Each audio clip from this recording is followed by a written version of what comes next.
Good evening. Tonight we go after a fantastic story. The story that flying saucers from other worlds are visiting our planet, just as we are exploring outer space with our own rocket satellites. Our guest is former Marine Air Corps Major Donald Keyhoe, who has the support of scores of prominent businessmen, military men, and some scientists in his campaign to prove that flying saucers exist.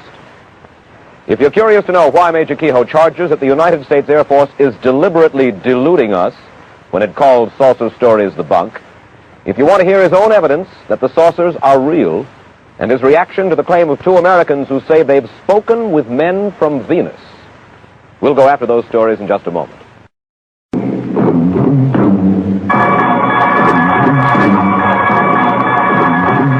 The Mike Wallace Interview. And now to our story. Major Donald Keyhoe is the director of the National Investigations Committee on Aerial Phenomena. As head of this private group interested in flying saucers, he's repeatedly attacked the United States Air Force and others for claiming that flying saucers are apparently flights of fancy and not flights by Martians or men from the moon.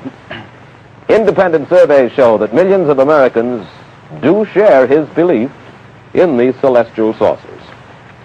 Major Keyhoe, first of all, let me ask you this. Most people in the United States, in spite of the fact that I say that millions do believe, I think you will agree that most people in the United States don't believe in flying saucers from outer space. They probably hold the view of columnist Bob Considine, who wrote that flying saucers are products of, for the most part, quote, pranksters, half-wits, cranks, publicity hounds, fanatics in general, and screwballs, end quote. How do you feel about Mr. Considine's charge? Well, I know where he got the story. He got it from Colonel Watson out at the Air Technical Intelligence Center in Dayton. In fact, the colonel went even a little farther, and he said behind every sighting was an idiot, a crackpot, a religious fanatic. That included a lot of high-ranking Air Force pilots, incidentally, and many airline captains, people who were qualified to see these things. But he was just following out an Air Force policy. Well, now, you're not suggesting that Bob Considine is in the pay of the Air Force. He's an independent newsman with a considerable reputation. I mean the colonel. No, I have every respect for Bob Considine. In spite of the fact that he suggests that pranksters, half-wits, and screwballs are responsible for the stories about flying saucers. Well, I wish I could show him any time a list of about 800 witnesses, some of the big names in aviation, including up to the rank of colonel in the Air Force. They're still flying, and they're still carrying passengers. They've never been grounded. They're still guiding airliners in, the radar men are, night after night in bad weather.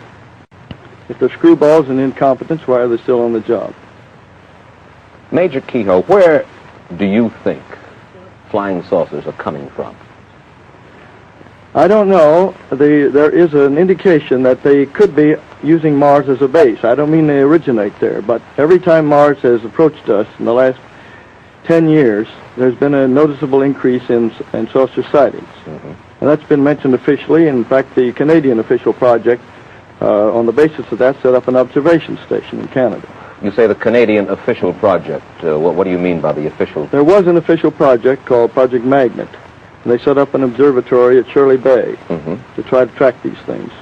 And what happened to the official project? You say there was a project. Yes, they ran for about a year, and they had one sighting on a gravimeter, which indicated that something, a very large object, had flown over there. But they finally decided they were spending a little too much money on it, I suppose.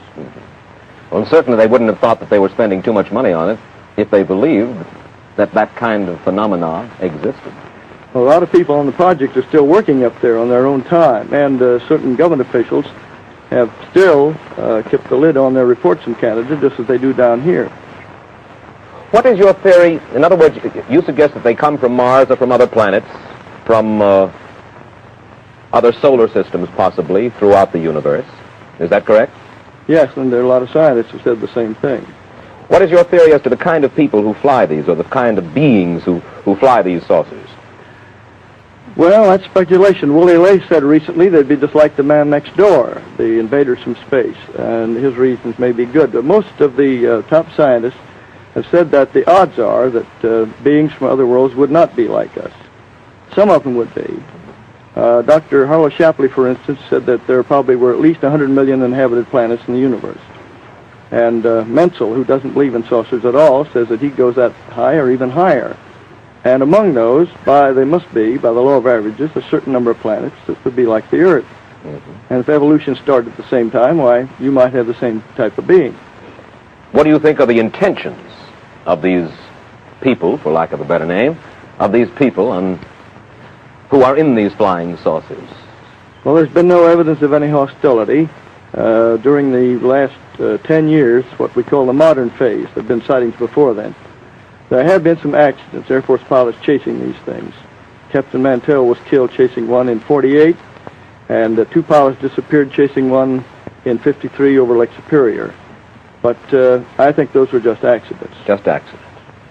Why don't they try to communicate with us? What's your theory about that?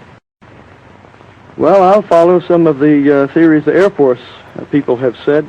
They suggested to me back in 52 and 53, at which time we were cooperating.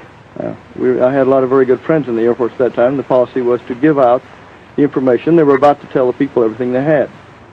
And the theory was then that perhaps these beings were so much different from us that communication would be a very hard thing. They might not, for instance, have speech sounds like ours. That's one answer. Another thing, they might not be able to exist in our atmosphere. We're going to land on the moon, we'll have to wear spacesuits or else build air-conditioned buildings up there, air-pressured. There could be lots of factors like that. Well, do you think they're down here when we do see them to look at us? I think that it's probably a long-range survey. A long-range survey. That's right. And yet no attempt, as far as we know in any case, of communication with us. There have been claims of communication, but most of those have been by individuals. The Air Force has not admitted that there's ever been one, and I don't know, our committee hasn't found any cases that we would accept as absolutely verified. All right, now, let's go at it from another point of view, if I may, the Air Force point of view. They agree, undoubtedly, objects have been seen in the sky. But the Air Force has said time and time again, this is a quote from Richard Horner, Assistant Secretary of the Air Force for Research and Development. All but a small percentage of these reports of unidentified flying objects have been definitely attributed to natural phenomena that are neither mysterious nor dire, end quote. Weather balloons, mirages, ordinary sky phenomena like meteors, airplanes themselves. What about that? I'll answer that, but I'd like to make several points doing it. In 1947, the Air Technical Intelligence Center at Dayton, it's the top Air Force intelligence men and scientists under contract, sent a secret document to the commanding general of the Air Force saying that whatever these things were, they were real. In 1948, ATIC, the same group, sent a top secret estimate to the commanding general, Hoyt Vandenberg, said these were interplanetary spaceships.